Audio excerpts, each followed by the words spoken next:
비례식과 비례배분 배워봅시다. 4단원. 서로 다른 두 양의 크기 비교할 때 이제 비를 이용을 하죠. 여기 예를 들어 5대 8이라고 나와 있는데 요거 땡땡 기호는 나누기라고 생각하면 돼. 나누기. 5대 8이라는 것은 5 나누기 8하고 같다 이렇게 생각을 하세요. 같은 거야. 응? 알았죠? 요 땡땡 기호 사이에 요 짝대기가 생략되어 있다. 짝대기를 쳐주면은 5 나누기 8로 이렇게 비의 값을 이제 계산을 할 거야. 이런 식으로. 그래서 요 앞에 있는 거를 전항이라고 그래. 전항. 앞 전자를 써서. 그다음에 뒤에 있는 거는 후항이라고 합니다. 그래서 25-1을 보면 네모안에 알맞은 말을 써 넣으세요. 여기서 전항은 2가 되겠죠? 그 다음에 후항은 7입니다. 이렇게 읽으면 되고요. 그다음에 비의 성질. 이게 이제 방금 나누기로 쓴다고 했었는데 여기 2대 7을 보면은 얘는 7분의 2라고 할 수가 있어. 7분의 2 이렇게. 응? 이게 2 나누기 7이거든. 2 나누기 7.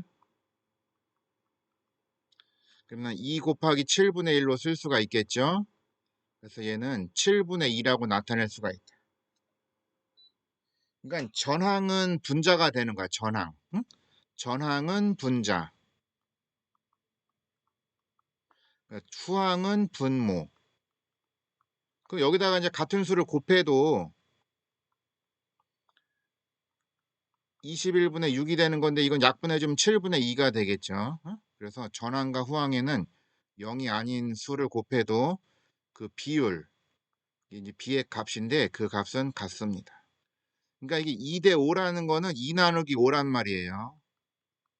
그래서 얘는 5분의 2가 되는 거다. 이렇게 이해를 하면 쉬워. 6대 15라는 것은 6 나누기 15야. 6 나누기 15.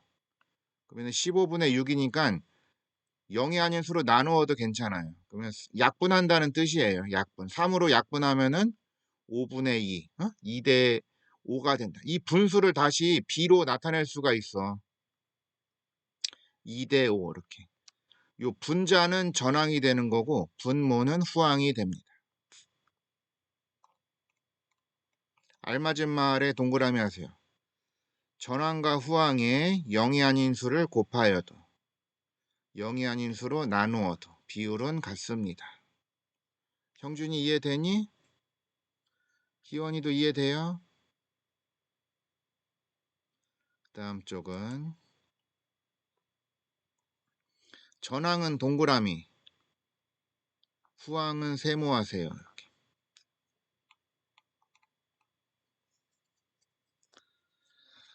다음에 2번은 수직선에 이제 전항은 5인데 2를 곱했어요. 10.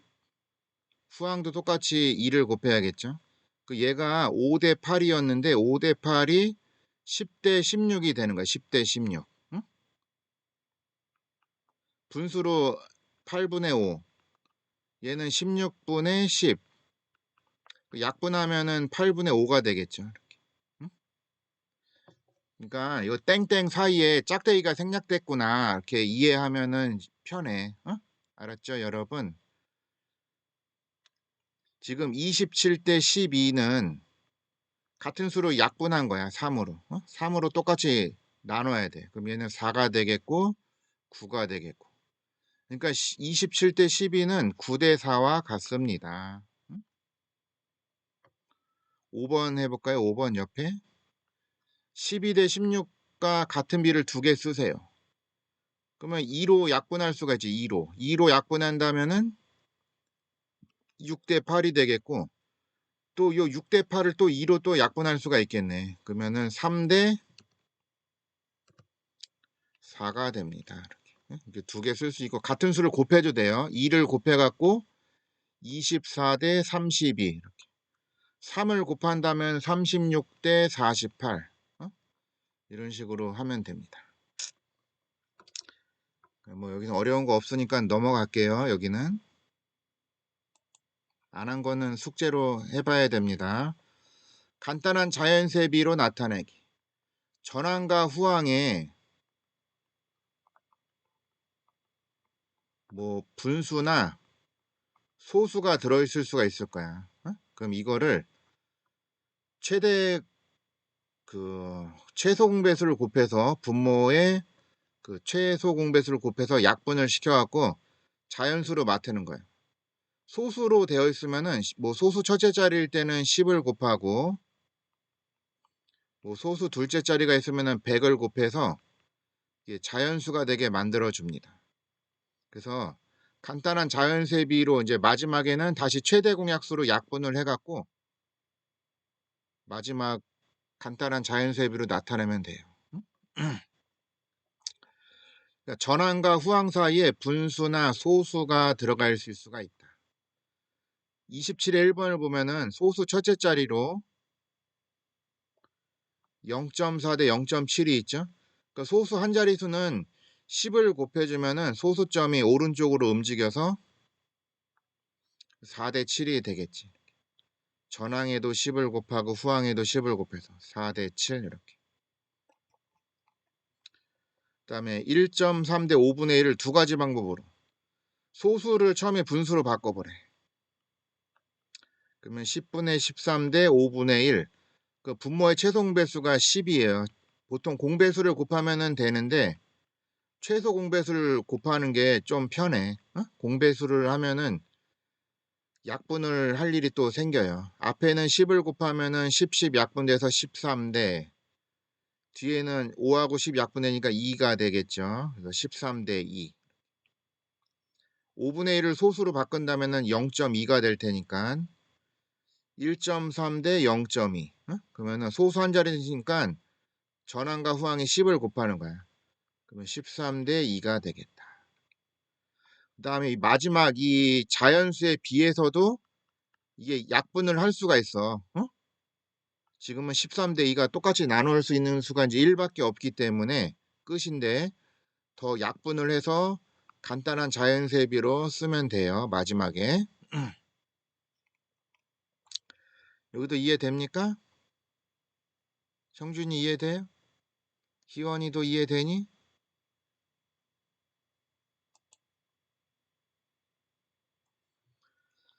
아, 얘네들은 소수 두 자리가 있다. 그러면 110 곱해야겠네요. 100. 그래서 13대 8. 그 다음에 40하고 10이 있어. 최소 공배수. 40이죠, 40. 그 앞에는 8하고 40 약분되면 5 남으니까 5, 3, 15. 10분의 1하고 40 곱해주면 약분돼서 4만 남겠죠. 15대 4. 이렇게. 2번은 간단한 자연세비로 36하고 24를 약분할 수 있는 수는 6이 보입니까? 6? 12도 보이지. 12. 최대 공약수 12. 12로 나눠버리면은 이게 3대 2가 되는 거예요. 응? 그러니까 최대 공약수로 나누면 한 번에 되고 그냥 공약수로 나누면은 계속 끝까지 나눠갖고 3하고 2가 이제 더 나눌 수 있는 수가 1밖에 없을 때까지 더 약분이 안 될 때까지 써주면 됩니다. 그 다음에 분수 소수가 섞여 있으면은 소수를 분수로 바꾸는 게 편할 거야. 10분의 2. 그래서 10씩 곱해주면은 2대 7이 되겠다. 이해됩니까? 그럼 형준이가 5번 읽어볼까요? 똑같은 책을 1시간 동안 은주는 전체의 3분의 1을, 경호는 전체의 5분의 1을 읽었습니다. 은주와 경호가 1시간 동안 읽은 책의 양을 비를 간단한 자연수의 비로 나타내시오. 네, 은주는 3분의 1, 3분의 1일 때 경호는 5분의 1이니까 분모의 최소공배수 3, 5, 15. 15를 앞에도 곱하고 뒤에도 곱해서 약분해서 5대 3 이렇게 나타나면 되겠어요. 그 다음에 6번은 희원이가 읽어봅시다. 상희와 민지는 설탕물을 만들었습니다. 설탕물을 만들 때 각각 사용한 설탕량과 물양의 비를 간단한 자연수의 비로 나타내고 두 설탕물의 진하기를 비교해 보시오. 네, 각각 설탕량과 그 물의 양의 비를 나타내 버려요. 먼저. 상위는 설탕은 0.3. 그때 물은 1.4가 되겠죠? 그러니까 얘는 3대 14가 되겠고, 그다음에 민재는 5분의 1 대 15분의 14. 간단한 자연세비는 15씩 곱하면은 3대 14가 되겠죠? 그러니까 어떻게 서로 같네요. 3대 14, 3대 14 서로 같다. 진하기는 서로 같은 거야. 물 안에 들어있는 설탕량이 서로 같죠?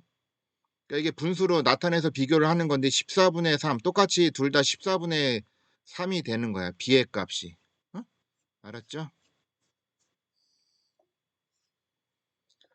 그 다음 쪽 또 넘어갑시다.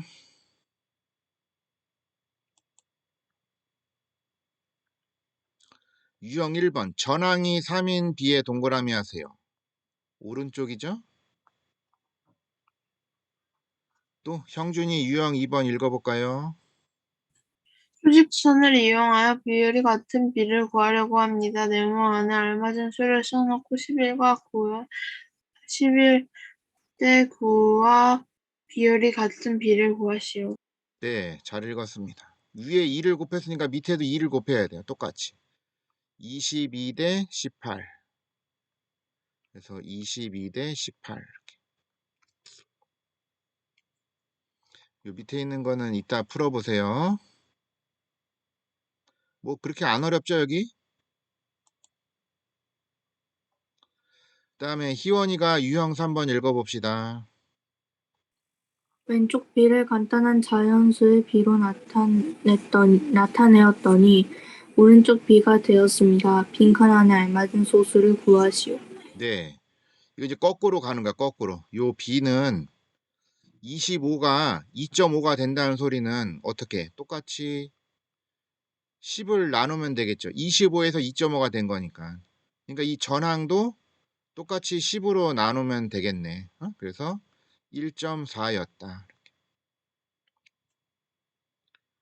같은 수를 곱하거나 나누어도 B는 변함이 없습니다. 그래서 이 양쪽을 비교를 해서 찾을 수 있는 게 후항이 지금 있기 때문에 후항이 지금 10배로 줄었단 말이에요. 그러면 전항도 10배로 줄이면 됐다. 그 다음에 형준이가 유형 4번 읽어봅시다. 도형외적 둘레돌기의 비 구하기. 한 변의 길이가 각각 5cm인 정사각형과 정육각형의 둘레의 비를 간단한 자연수의 비로 나타내시오. 네, 둘레라는 거는 이 도형을 이루고 있는 선분 또는 이게 동그랗게 된 것도 이제 나올 거야. 조금 있으면은. 그래서 그 도형을 둘러싸고 있는 선분과 요 곡선의 길이를 다 더하는 거예요. 정삼각형이니까 변의 길이와 각의 크기가 다 똑같이. 그러니까 5 더하기 5 더하기 5, 15. 그다음에 정육각형이면 6개가 다 똑같겠죠. 5, 6에 30. 그래서 간단한 자연수비니까 똑같이 15로 나눠주면 되겠다. 15로. 그러면 1대 2가 되겠네요. 이해되죠, 여러분? 그 다음 쪽은 이제 비례식이라고 해서 비례식. 비율이 같은 두 비를 등호, 이게 이름이 등호야, 등호. 뭐뭐는 우리가 이제 는이라고 읽는데 이걸 등호라고 불러요. 이제 중학교 이제 갈 텐데 등호를 사용하여 나타낸 식을 비례식이라고 한다.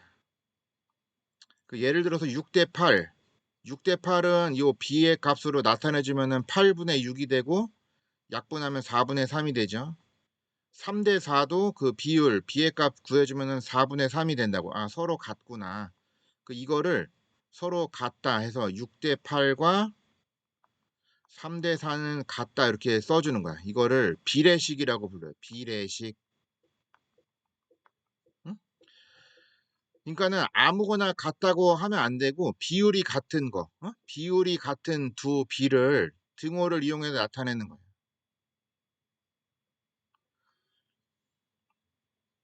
그래서 28-1번을 보시면 5대 2의 비율은 요 후항 뒤에가 분모로 간다고 그랬죠. 2분의 5. 16분의 5는 6이 분모야. 6분의 15.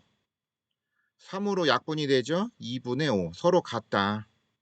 그러면 5대 2하고 15대 6은 비례식으로 나타낼 수가 있는 거야. 5대 2는 15대 6. 이렇게. 서로 같을 때만, 비율이 서로 같을 때만. 알았죠?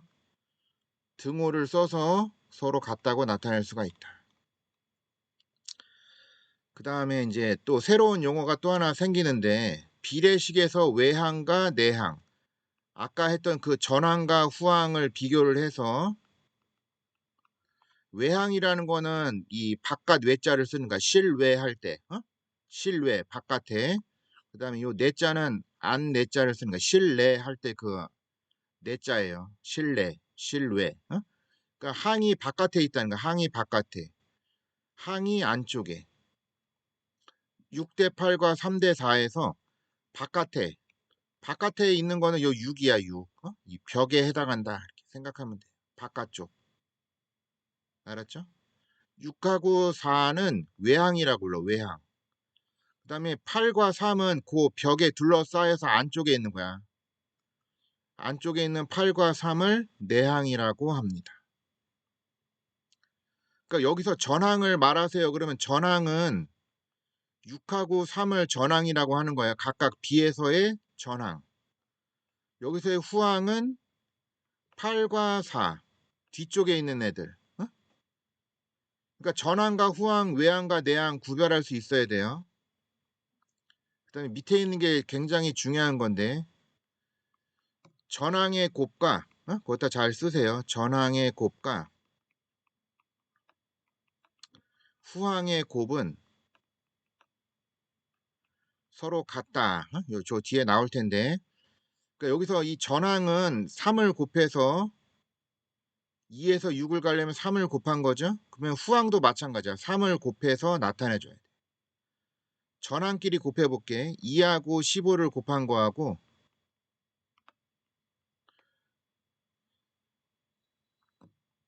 그러니까 외항의 곱. 잘못 얘기했다. 외항의 곱과 내항의 곱이 같다. 외항의 곱과 내항의 곱이 같다. 이거는 뒤에 나올 텐데 미리 봅시다. 그러니까 전항의 3배를 했다면 후항의 3배를 해야 돼. 전항과 후항에는 그 똑같이 곱한다는 얘기고 그 다음에 이제 비례식 성질에서 제일 중요한 거는 외항의 곱 2 곱하기 15한 거하고 내항의 곱 5 곱하기 6한 게 서로 같다는 거. 저 뒤에 나올 거예요. 그 여기에서 이제 외항은 바깥에 있는 거라고 그랬죠. 16과 3 오른쪽 왼쪽 끝에 있는 애들이야. 16, 3. 그 다음 내항은 요 안에 있는 애들 24와 2. 그러니까 2에서 16으로 가려면 8을 곱했잖아. 8. 그러니까 8에서 24를 가려면 똑같이 8을 곱하는 거야. 응?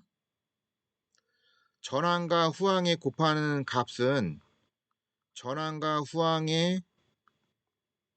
후항에는 서로 같은 값을 곱해야 됩니다. 같은 수를 곱하거나 나눈다.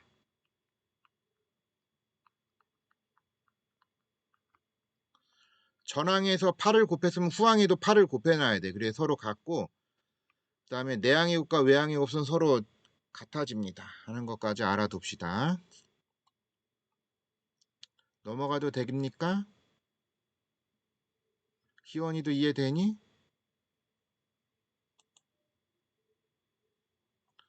다음 비례식인 거. 같은 B가 등호로 연결돼야 돼요.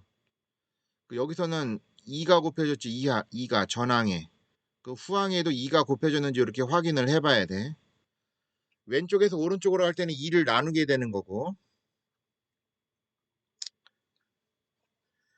외항에 동그라미 하세요. 외항 6하고 14 동그라미 내항 7과 12의 세모 이렇게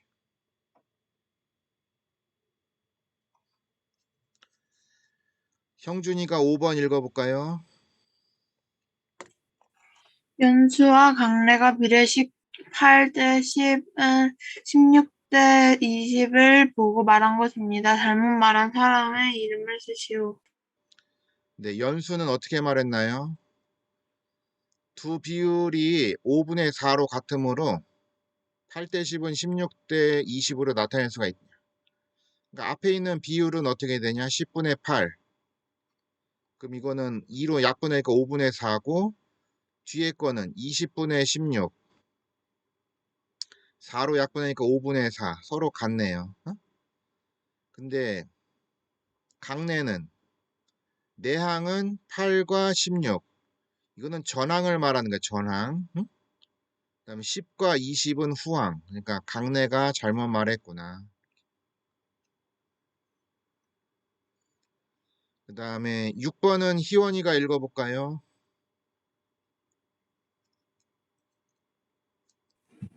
팔찌를 만드는데 학생 한 명당 파란색 붓을 7개와 빨간색 붓을 10개가 필요합니다. 학생 수와 필요한 붓의 수의 비율을 비교하여 표를 완성하고 비례식을 세워보시오. 네, 비례식을 세워봅시다. 학생이 한 명일 때는 파란색이 7개, 빨간색이 10개 필요해요. 학생이 2명이면 7개씩 더 늘어나야겠죠?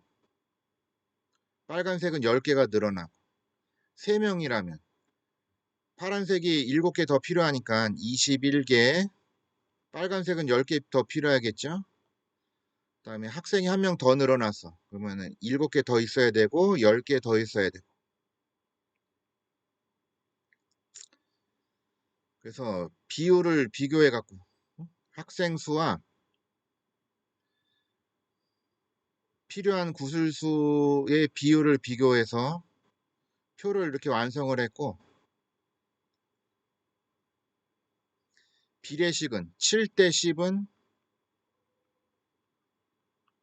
뭐 14대 20 이렇게 하나 만들면 되겠죠?